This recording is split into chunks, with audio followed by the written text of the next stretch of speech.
पवार साहब, संगठन पर वापस चलते हैं। सोनिया जी को आज 1 साल हो चुका है, मतलब अपना अध्यक्ष का पद लिए हुए। How do you see her as the Congress president? A person who is definitely succeeding for revival of Congress. इनके जमाने में कांग्रेस वर्कर्स के कैंप हो गए, इनके जमाने में 1 साल में हमारा बिल्कुल ब्रेन स्टॉर्मिंग सेशन 3 दिन का 4 दिन का पचमढ़ी में हुआ, या आगे की नीति तय करने के लिए। और इसलिए संगठन को मजबूत करने के लिए किसी ही राजनीतिक नेता ने जिस तरह से मजबूती से काम करने की आवश्यकता है, इस सभी में सोनिया जी का अप्रोच पहले से 10 गुना अधिक है, और इसलिए कांग्रेस को इसका लाभ हो रहा है। शरद पवार जी, आप तो इतने सालों से कांग्रेस में रहे हैं और तमाम कांग्रेस अध्यक्षों के साथ आपने काम किया। आपने इंदिरा गांधी के भी साथ रहे हैं, राजीव गांधी के भी साथ रहे, अब सोनिया जी के साथ भी। How do you rate her vis-a-vis them?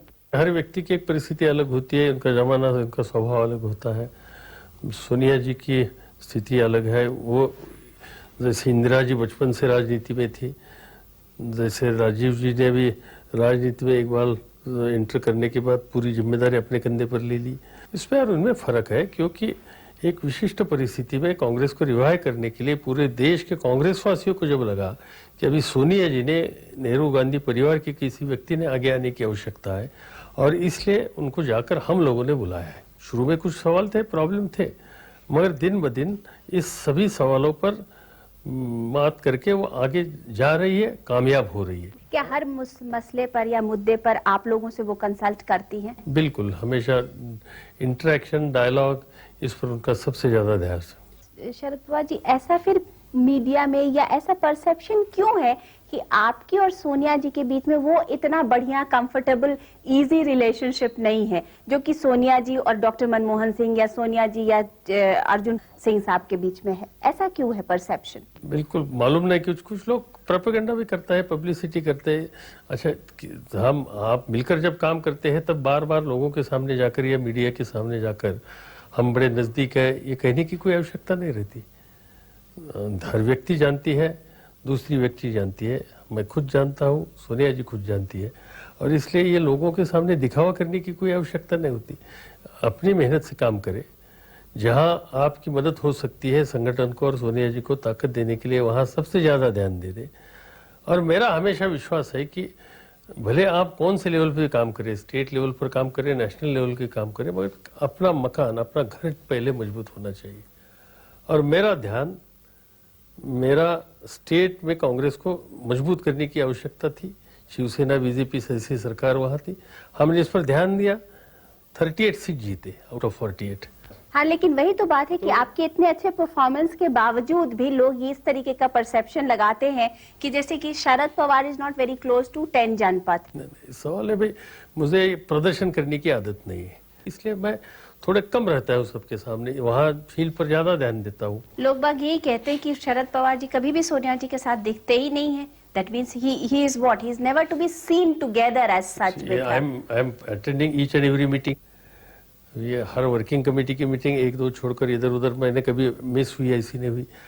हर दिन हमारी यहाँ हर हफ्ते में 3 बार हम मिलते हैं। तो इस तरीके का परसेप्शन फिर कौन से लोग देते हैं? मालूम नहीं, मैं ऐसे सभी बातें पर कभी ध्यान भी देता नहीं, कभी दिलचस्पी रखता नहीं। पवार साहब, आपका कुछ थोड़े महीने पहले एक टेलीविजन का शायद इंटरव्यू था, उसमें आपने ये कहा था कि सोनिया गांधी का प्रधानमंत्री बनना इस सर्कमस्टांसेस में, जिसमें कि एक कोलिशन की गवर्नमेंट बनती है और लेड बाय कांग्रेस, वो काफी अलाइज के ऊपर डिपेंड रहेगी। आज की डेट में do you still stand on that view? मैंने तब भी ऐसे ही कहा था कि कांग्रेस की तरफ से जब बात आएगी तब सोनिया गांधी ही कांग्रेस की लीडरशिप करेगी, और वही जिम्मेदारी उन्होंने लेनी चाहिए। इस तरह की भावना पूरी पार्टी में है, इसमें नहीं।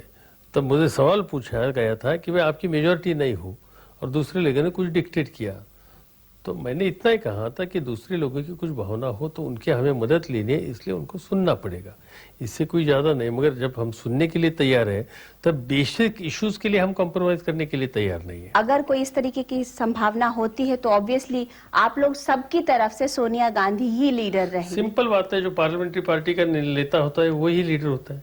Today chairperson of the Congress party in parliament is Shrimati Sonia Gandhi, तो दूसरा कोई सवाल ही पैदा होता नहीं ना। अच्छा, ये बताइए कि महाराष्ट्र में अगर आपकी पार्टी आती है तो क्या आप फिर से वापस वहां के चीफ मिनिस्टर होके जाना चाहेंगे?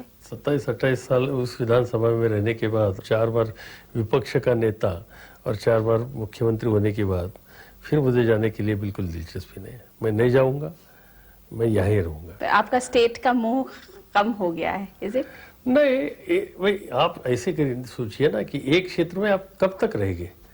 मैं 28 साल वहां मेंबर रहा, तो 28 साल से लगता है कि भाई उसी हाउस में बैठना, थोड़े बहुत बीच में यहाँ 2 बार आकर वापस जाना पड़ा मुझे, और एक बार देश के रक्षा मंत्री की जिम्मेदारी लेने के बाद global, national and global perspective और आउटलुक आने के बाद फिर वही असेंबली में, स्टेट में जाना, थोड़ा सा लगता है कि अभी इतने साल जाने के बाद अभी वाइडर फील्ड में ही काम करने की आवश्यकता है।